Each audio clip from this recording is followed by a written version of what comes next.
Hi, my name's Mark Pietzakella and welcome to the first edition of 3 Minutes with Mark for 2020. Hopefully you had a great break. What I'd like to discuss today is the deductibility of salary and wages as it relates to the creation or the construction of a capital asset.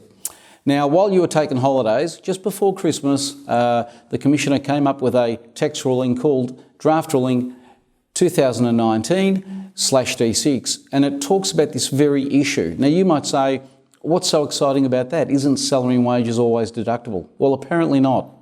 So let's go through an example. If you have a company and you're constructing a facility which is capital in nature, and you've got a general manager overseeing some of that, but he has other duties, the Commissioner has said that that salary is deductible. However, if you employ a project team and specific people for the specific project, it might well be now that that is capital in nature and therefore non-deductible.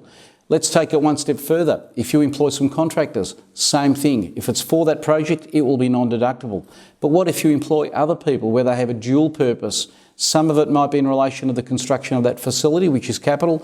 Some of it may be for other reasons. So for revenue generating reasons, in which case there'll be an apportionment issue. You might need to keep timesheets for those employees to justify whether or not you're claiming a deduction.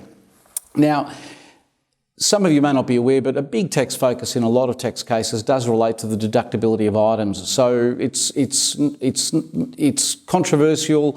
It's always perplexed tax advisors, that distinction between capital and revenue. So I think, we're going to see a lot of movement in this space over the next 12 months.